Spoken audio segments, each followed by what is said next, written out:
Halo, selamat datang. Pembahasan video pembelajaran kali ini yaitu klasifikasi makhluk hidup. Tujuan pembelajaran umumnya yaitu setelah menonton video pembelajaran ini diharapkan peserta didik mampu mengklasifikasikan makhluk hidup dan benda berdasarkan karakteristik yang diamati. Tujuan pembelajaran khususnya yang pertama, peserta didik dapat menjelaskan tujuan dari klasifikasi makhluk hidup.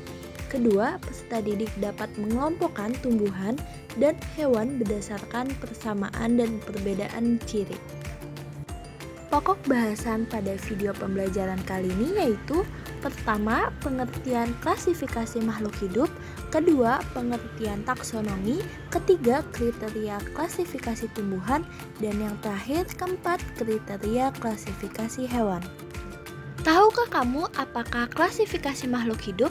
Klasifikasi makhluk hidup merupakan suatu cara memilah-milah dan mengelompokkan makhluk hidup menjadi golongan-golongan atau unit-unit tertentu. Ilmu yang mempelajari klasifikasi makhluk hidup disebut taksonomi. Taksonomi merupakan salah satu cabang biologi. Orang pertama yang meletakkan dasar-dasar taksonomi adalah Carolus Linnaeus tahun 1707 sampai 1778, seorang ahli pengetahuan alam dari Swedia. Maka ia dianggap sebagai bapak taksonomi.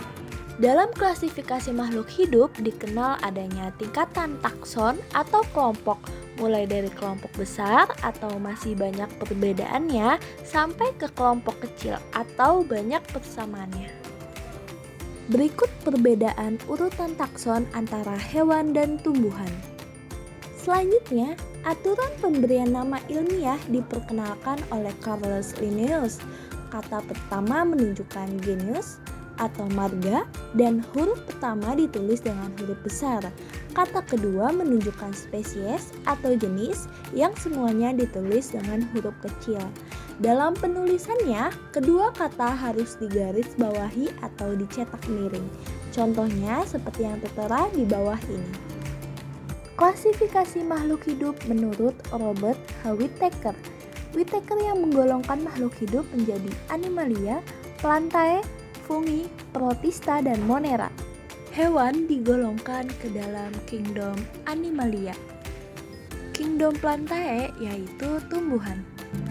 Selanjutnya, Whittaker menggolongkan makhluk hidup yang berukuran mikroskopis berkisaran antara 1-10 mikrometer ke dalam kingdom Monera.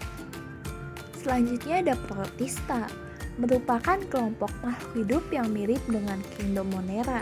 Perbedaan utamanya hanyalah pada membran intinya. Terakhir, ada fungi atau jamur. Salah satu ciri utama dari fungi adalah tidak dapat berfotosintesis. Kriteria klasifikasi tumbuhan berdasarkan organ perkembangbiakannya dibagi menjadi dua, dengan spora dan dengan bunga. Berdasarkan habitus atau perawakan tumbuhan waktu hidup, tumbuhan berdiri tegak, tumbuhan menjalar, dan tumbuhan merambat. Berdasarkan bentuk dan ukuran daun, daun menyirip, daun menjari, daun melengkung, dan daun sejajar. Berdasarkan cara berkembang biak, secara seksual atau generatif, dan secara aseksual atau vegetatif. Kriteria klasifikasi hewan berdasarkan saluran pencernaan makanan, yaitu hewan tingkat rendah belum punya saluran pencernaan makanan, dan hewan tingkat tinggi mempunyai lubang mulut, saluran pencernaan, dan anus. Berdasarkan kerangka atau skeleton, kerangka di luar tubuh atau eksoskeleton, dan kerangka di dalam tubuh atau endoskeleton. Berdasarkan anggota gerak, hewan berkaki 2, hewan berkaki 4, dan hewan tidak berkaki. Kesimpulan untuk video pembelajaran kali ini yaitu tujuan umum klasifikasi makhluk hidup adalah mempermudah, mengenali, membandingkan, dan mempelajari makhluk hidup. Makhluk hidup diklasifikasi. Terima kasih yang sudah mendengarkan, semoga bermanfaat.